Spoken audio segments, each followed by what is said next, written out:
Hi, I'm Mike from Craft Supplies USA. In today's video, we're going to be turning a premium pizza cutter. This is one of the most popular kits that we offer and is a great seller at craft shows. And it features a 4-inch stainless steel blade and extra heavy construction, allowing it to cut through pizzas with ease. It's a really fun project. It's easy to turn. One of the great things about this kit is you can unthread the pizza cutter from the handle, allowing you to throw your pizza cutter directly into your dishwasher and then just hand washing your handle. So, for my project handle, I'll be turning this out of a stabilized piece of figured koa. Having it stabilized is going to give it the durability it needs for being able to be washed frequently in the sink and anytime it's around water. So I would highly recommend a stabilized blank or a nice dense oily exotic. Now that we've gone over the pizza cutter and the material we're turning, let's go to the lathe and start turning. Alright, so we're at our lathe, we have our blank here. I just want to take a look at my blank here and just see if there's any end that I want to have towards the end of the handle or towards the pizza cutter. And if you take a look here, there's some wormholes here on the end of the blank, so I'll make that the end of our handle. Hopefully we'll turn away those wormholes. Alright, so the first thing we need to do is clean up the surface here, drill a hole for either threading the handle, that way you can unscrew it directly from the handle, or we can drill it and glue in one of the Ruth Niles stainless steel inserts. The stainless steel inserts are going to be a lot more durable because this is something where you're going to be unthreading it a lot. So I'm going to use the threaded inserts, but if you wanted to, you could tap that for that same threaded stud. That's a 3/8/16. So two different options there, but I'm going to go with the threaded insert. But you can see that threaded insert is a little bit shorter than the threaded stud here. So there's a couple different options. We can either cut this down towards the exact length of our insert, or we can just drill this a little bit deeper and set our insert further into our blank, and that's what I'm going to do. So with this being a stabilized piece of koa, and it's going to be nice and tough and durable, I'm not worried about the extra leverage by having this a little further in the blank. Ideally, I'd have it flush with the end of our handle, but with this material being so sturdy, we're going to be just fine. So do it accordingly to whatever material you're going to be turning. Alright, so I'm going to mount the blank into our chuck here. I've got the wormholes on this end, so we will be drilling into this surface here. I want to make sure that this is nice and tight into our chuck because this blank is fairly long. There's quite a lot of leverage as we're turning. So once we have this mounted in our chuck, we want to make sure that our blank is running fairly square across the end, and that looks like it's running really true. If this blank was slightly crooked, I would true this up before we drill, but at this point we can just drill directly into our handle blank right here. So we'll get our key chuck and our drill bit, and the drill bit required for the threaded stud is a 7/16. So we'll just bring up our key chuck here, throw in our drill bit, and before we drill, I'm going to get my skew and just create a small little dimple for that drill bit to help find center. So we'll make sure that turns and doesn't hit our tool rest. And then I can use the long point of my skew here just to create a small little dimple.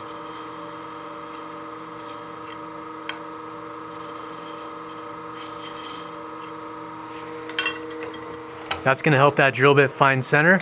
Ideally, I'd be using a brad point bit, but now that we have our blank ready to drill, I'm going to bring our speed down to about 500 RPM. One of the things that Dick Singh taught me is to keep the tailstock nice and loose. I don't clamp this down just yet. I'll advance my bit until it finds its center point. Once the bit's running true, then we can lock our tailstock down and start advancing the bit. That's going to give us a more accurate drilled hole.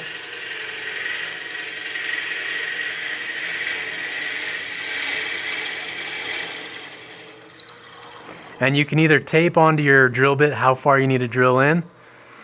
So we got about another 1/4 inch to go.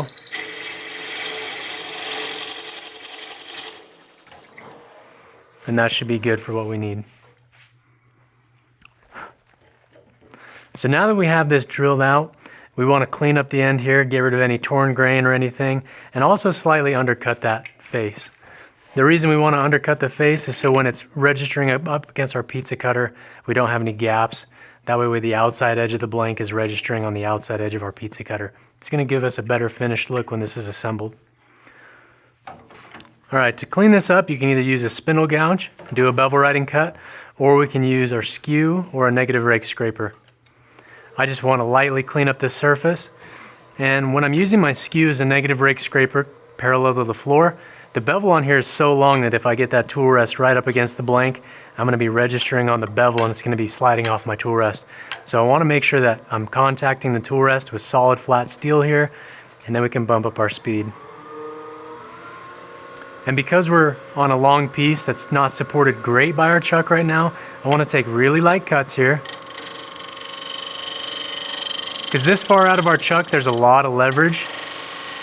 So I want to make sure to just take really light cuts. And with this material being stabilized, it's going to be fairly tough to turn. That plastic resin in the blank makes the wood so dense and hard.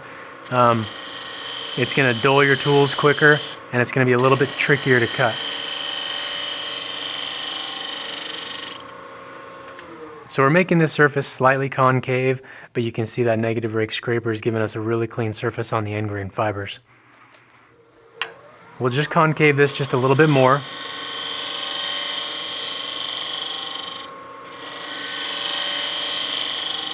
And with this stabilized material, sharp tools are an absolute must.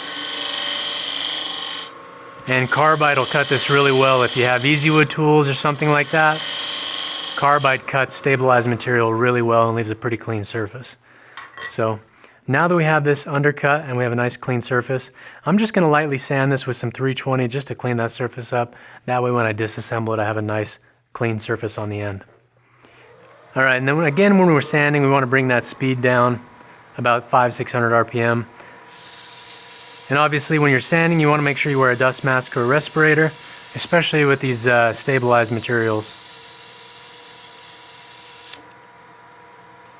So we'll just lightly sand that with some 320, and then I'll bump this up to our 400.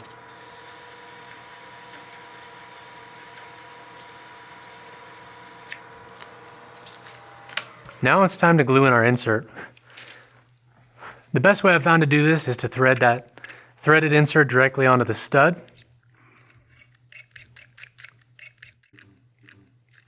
So we'll thread on our insert onto the stud, and then we'll set this off to the side, and then I'll get this is the Fill and Finish Original. This is a nice thick CA glue.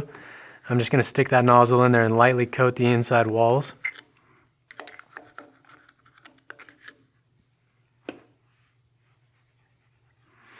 Once that's coated, we can then press our insert in to our blank. And then I like to just thread and twist that on as I'm pressing it in. We'll let that set up for just a few minutes. That'll tack over really quick, and then we can unscrew the pizza cutter from our handle blank. One thing you want to be careful of is it's easy to put too much CA glue in there, and then it's squeezing glue back out of the hole, and you're going to get it over the hardware or the end of your blank there, and that's what we don't want. We want just a nice even coating on the inside walls. That's why I tend to over drill about 1/8 of an inch extra than I need, just so there's a little extra room just for that CA, so it has somewhere to go.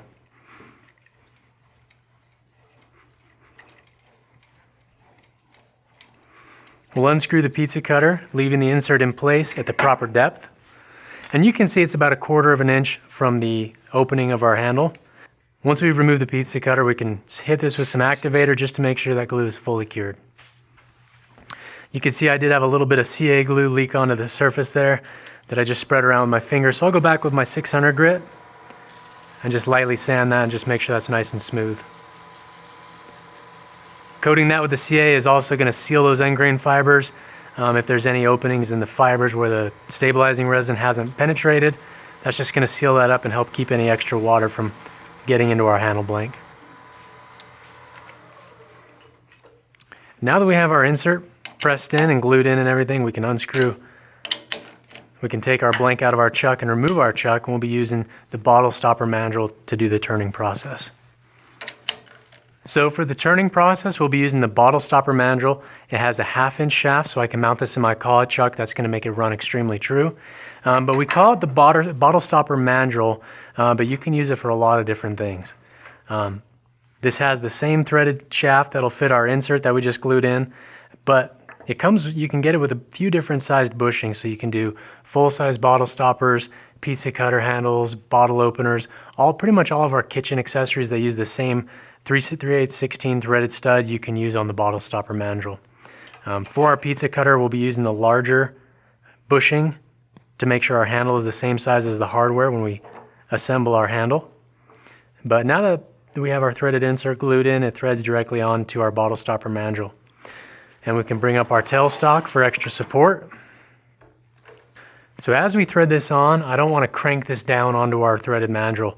You risk breaking the bond of your insert to the wood, and then you have to re-glue it in. So I just go nice and snug, hand tight with that, and then I use the tailstock to give me the support I need for our turning process. All right, so let's bring up our tool rest. We want our cutting edge to be at center working height, so that looks like it's just a touch high. And we'll be using a spindle roughing gouge to get this down to round and start roughing out the shape we want in our handle. I'm going to do something very similar to this handle here. I think I might just make it a little bit thinner and lighter. I really like this contour. This is a good, comfortable, easy to use handle shape. And then I think I'm going to throw a decorative bead or two on here as well. So when we're turning with this, I've got the handle fairly nice and low. And then we always want to cut from the center towards the outside. So I'll start here and just start peeling off the corners, working from center out, and then we'll flip this over and work that other direction. The other thing too is we want that flute pointed in the direction of our cut. So I'll be starting here with that flute about a 1 o'clock position, and then we'll just be working this off. And again, with the stabilized materials, we want this to be nice and sharp. So let's go ahead and start the lathe.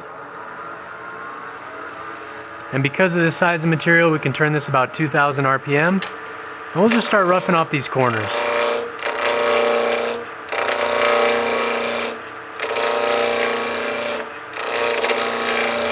When I'm using the spindle roughing gouge, I like to have my thumb just over the flute to block the shavings from coming up.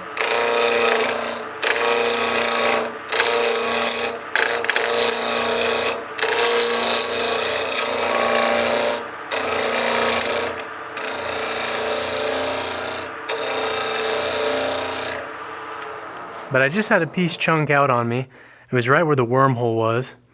So you can see these wormholes. We're going to want to turn this down, hopefully get rid of those.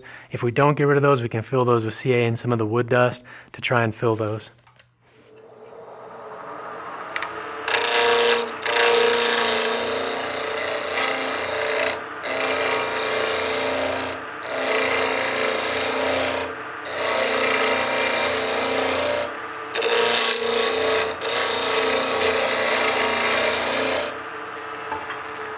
Now that we have this half to round, let's move our tool rest over and we can start working on this other end.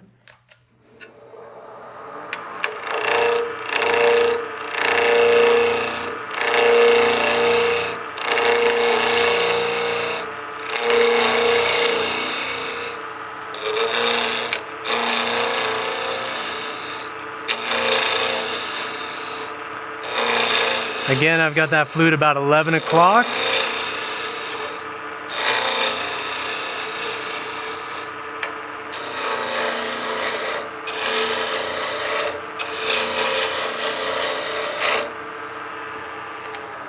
All right, let's stop the lathe and take a look here.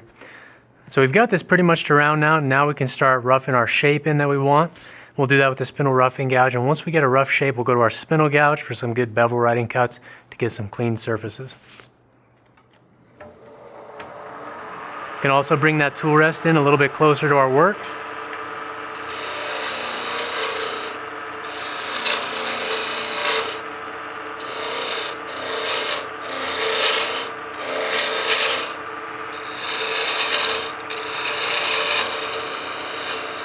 Start roughing in the contours of our handle.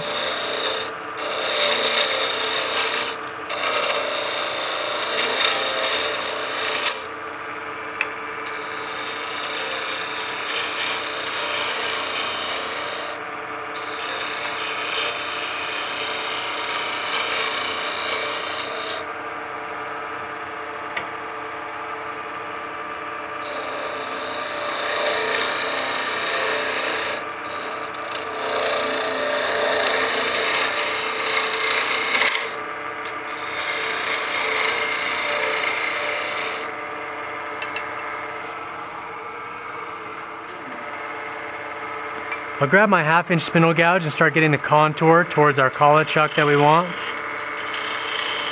Again, we've got flute about, it's starting fairly open, and then as I start to make that radius, I roll that over and I end up with that flute closed at basically the 9 o'clock position. And again, we want to turn this end down to that bushing we've got.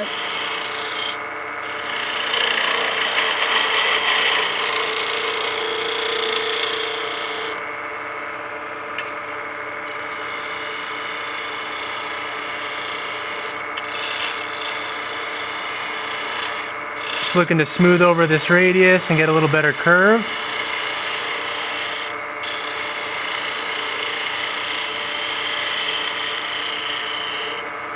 And this stabilized koa is extremely tough to cut.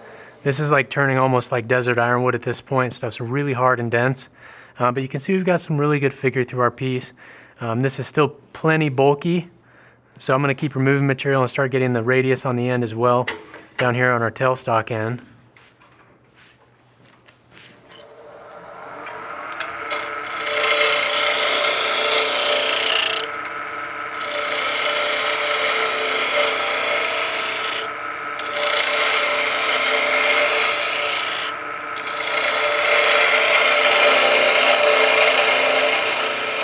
And I don't want to force the tool through the material. It's going to tend to split out and chip because this stuff does get fairly brittle with the plastic infused into it. So we want to take nice light cuts.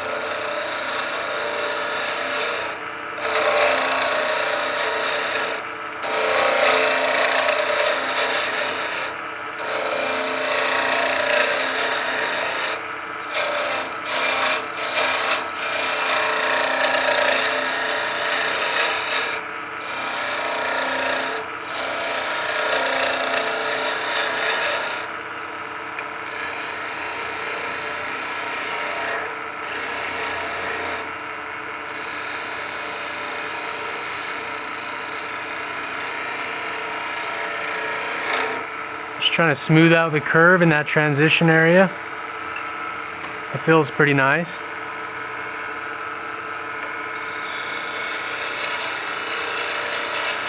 Now we'll just start working the diameter of this down a little bit.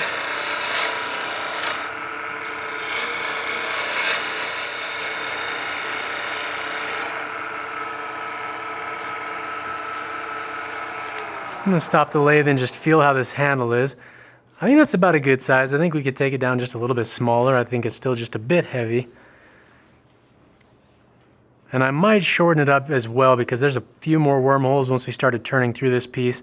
I think I'm going to want to get rid of all that and just cut all that material off. So I'm going to bring my tool rest over and start using that spindle gouge again.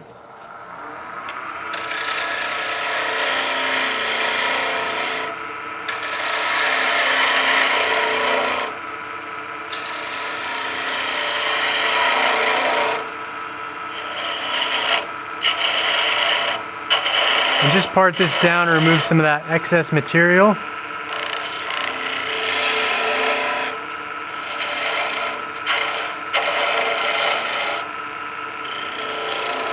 And this is a bevel writing cut, so this is going to give us a nice clean surface. You can see it burnishing the wood there as we cut. Let's see if we've got through the wormholes yet.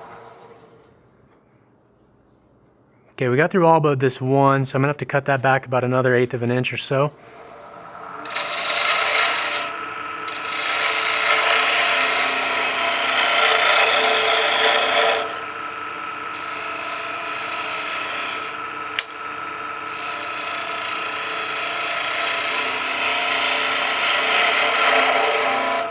And I'm looking to get a nice half round here on the end as well.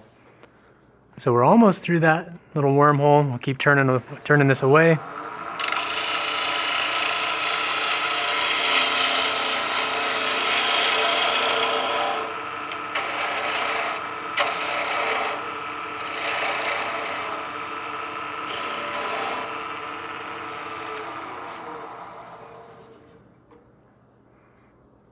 Okay, there's just a tiny little bit of that hole still there. We'll do 1 or 2 more cuts and then we should be through it.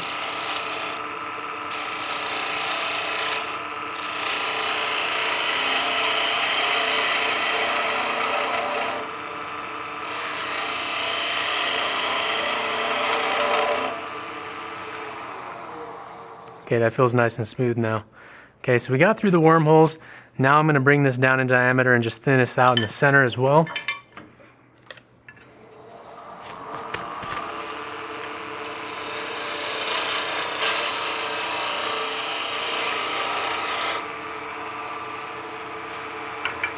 So this handle is going to be a little bit shorter than I was hoping it would be. But we want to have a nice curve to the handle so it's comfortable to use.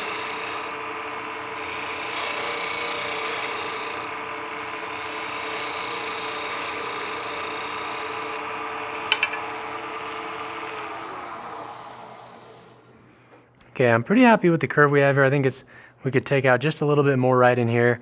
But now that we have this roughed out, we're pretty close to our final dimensions. Let's use our skew as that negative rake scraper just to refine our curves and our surface and get a cleaner surface that's ready to sand. Again, I want to have that tool rest far enough away that I'm not riding the bevel of the tool on the tool rest. I want to make sure I'm supported with the tool shaft itself on our rest. But we can use that just to gently refine the curves.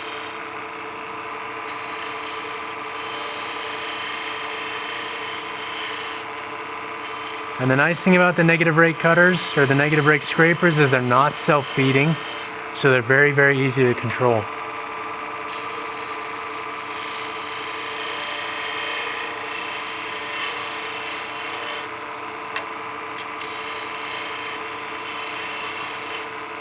The negative rake scraper is really good at blending curves because all you're doing is focusing on getting that tool back and forth and refining the curves that you have on your piece. They're not great for stock removal, but they are great for just refining and good cleanup cuts.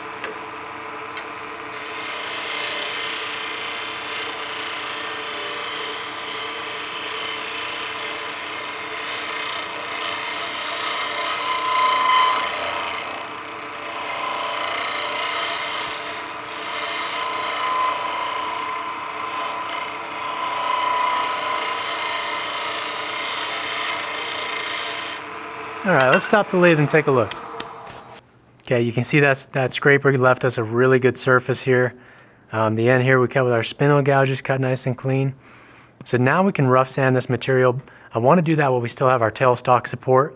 Once we get this rough sanded, we can cut that off and then do our final sanding and add our decorative beads or any decorative cuts you want to make onto your piece.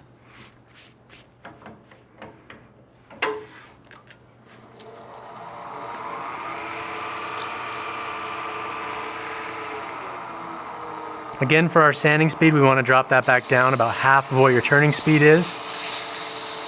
If you sand at too high of a speed, it doesn't really cut the wood. It just kind of glides and skates across the top of that surface.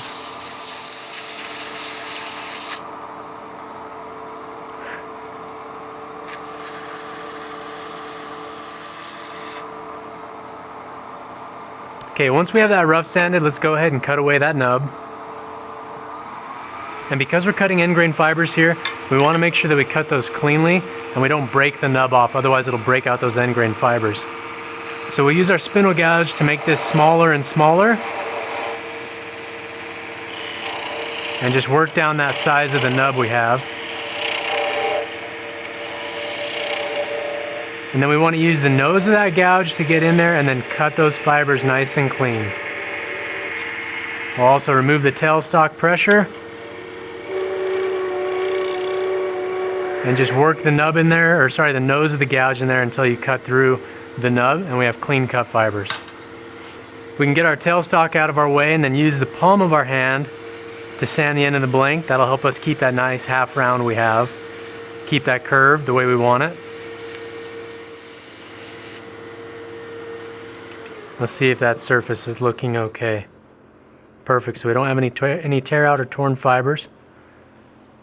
Now let's keep sanding the rest of the handle here.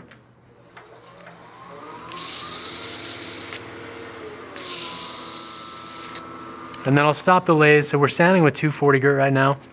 To get any radial scratches off the handle blank, I'm just going to sand it while the lathe is off. This is going to get rid of any of those radial sanding scratches that we have. And because we're doing a spray lacquer finish on a really highly chatoyant piece of wood, those scratches will show up really bad if you have a bunch. So we want to take the time to sand this properly. And same thing here on the end. Okay, once we have that sanded with 240, I do want to put a decorative bead right here at the top end of our handle. And because we're working this close to our support or our mount, We can cut that without the tailstock in place. But I'm using the beading cutter. This is the 1/4 inch bead. This is a carbide cutter. This has a negative rake on it. But I'm just gonna eyeball where I want that bead to be. And then we'll just slowly enter that cutter into the work surface. And then I like to swing the handle back and forth a few degrees as I'm making that cut.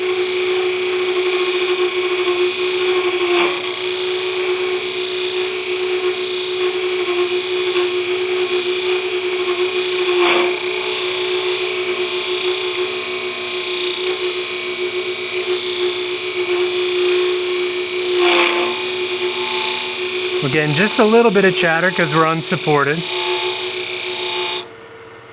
But the reason I did this bead after I rough sanded with the 240 grit is if I put my bead in there and then we sanded this thing, it'll take the detail out from sanding, and I don't want that. I want this to be a nice crisp bead. So that's why I did my rough sanding with that 240 first.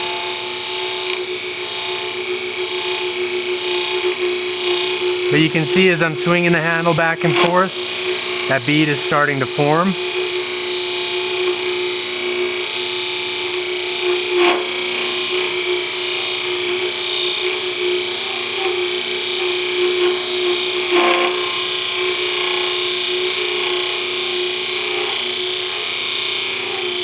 Okay, and now we have a nice, really crisp, perfectly rounded half bead.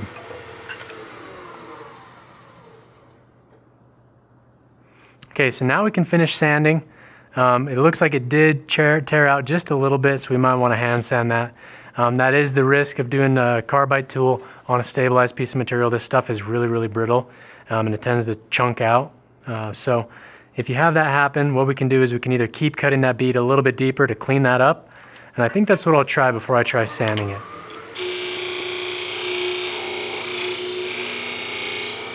I'm also going to increase the speed. Hopefully that'll make it cut a little bit cleaner.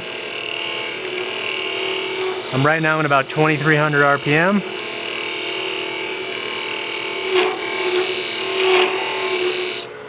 Let's see if we got through that tear out. Okay, I cleaned it up a little bit. There is just a little bit there that's torn out, but I'm okay to live with that. So because we did have a little bit of tear out on the bead itself, I'm just going to lightly sand that.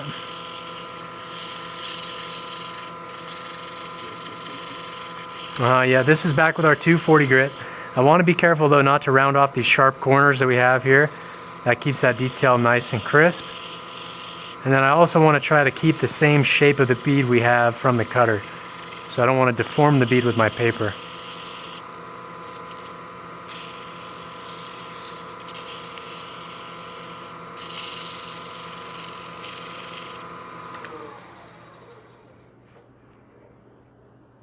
Okay, that minimized it enough to where I'm happy with that. So let's move up to our next grit. So we'll go to our 320.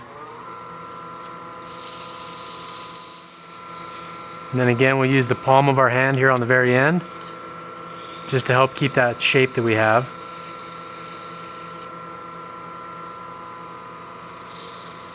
And we'll just lightly sand the bead as well. Now I'll move on to my 400 grit.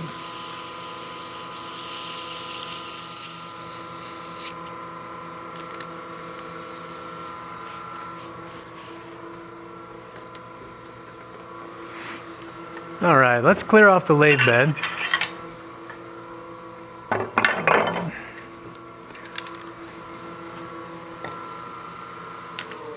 For our final finish, I'll be using the spray lacquer. This is going to give me a super durable, high gloss finish. And what we want to do before we spray lacquer is I get some denatured alcohol, and we're just going to strip the surface of any dust or debris, especially on a piece of koa like this, where it's got those really deep, open pored grain. So we're just going to wipe this down. It'll also strip off any oils or anything that would prevent our spray lacquer from bonding well with the material. So, but if you, just from throwing some alcohol in there, you can see that beautiful, rich, dark, chocolatey color from the koa, as well as the figure in this piece. This will look like a really good looking piece when we're done with it. I also want to make sure to get down into our bead with my paper towel, get rid of any dust. Those little corner pockets tend to trap the dust in there, so I want to make sure to get that surface nice and clean. So Now that we have the surface prepped, we can do our spray lacquer finish. With the lacquer shot, this is a super thin coat, so we'll do probably 4 or 5 coats with this stuff, but we want to make sure we shake this thing up really good. We also want to spray this with a respirator, preferably outside. So I'll throw 1 coat onto our blank here, and then I'll just unscrew this, take this outside, and do our final coats. But anytime you're working with a spray lacquer, you want to just do a nice, light, even, consistent across the blank coating, about 6 to 10 inches away from our blank. If I sit there with that nozzle too close, it's going to create some runs and drips on there, and that's what I don't want. Alright, so anytime you use a spray lacquer, I just give it a quick burst just to make sure everything's flowing out well. Once we have that, then we can just lightly hit this with our spray lacquer, rotating the blank by hand, nice, consistent, evenly across the blank.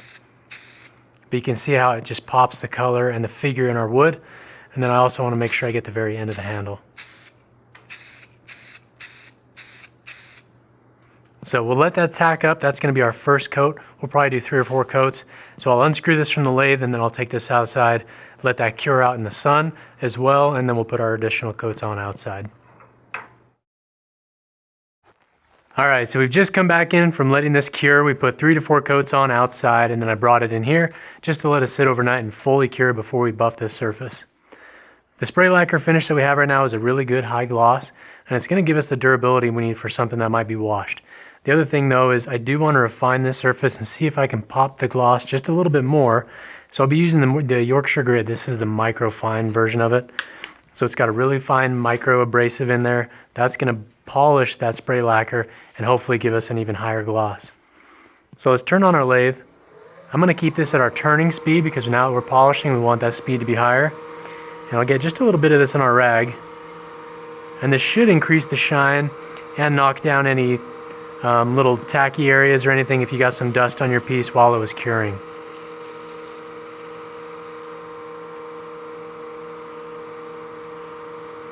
But I'm going to generate just a little bit of friction with our rag just to help melt the wax that's carrying that abrasive. I don't want to push too hard though, because you can go through the spray lacquer finish and over buff it. So I want to get just to where it's nice and warm but not hot.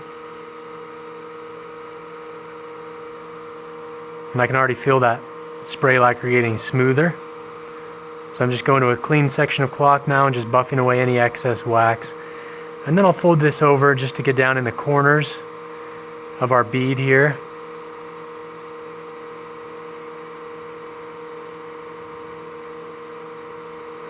And just make sure we get that all the way worked down in there.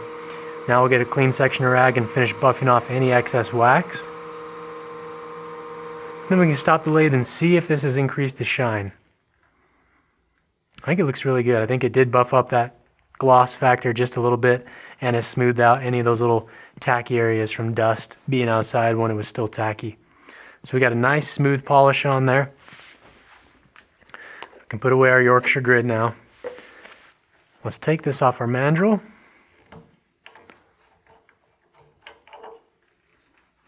Wipe away any excess wax just on the very end.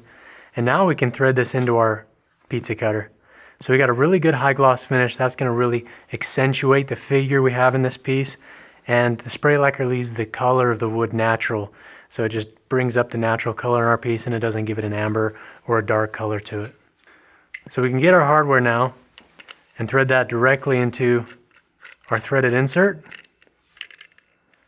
And that's going to be our finished pizza cutter. So really happy with the gloss here.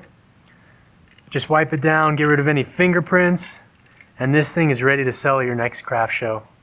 But it's a really fun project. Hopefully you guys learned a lot as far as the process, all the turning steps involved, and how you can take your pizza cutter to the next level. So hopefully you guys learned a lot of tips and tricks along the way. If you have any questions, leave them in the comment section down below. And as always, subscribe to our channel for more wood turning videos.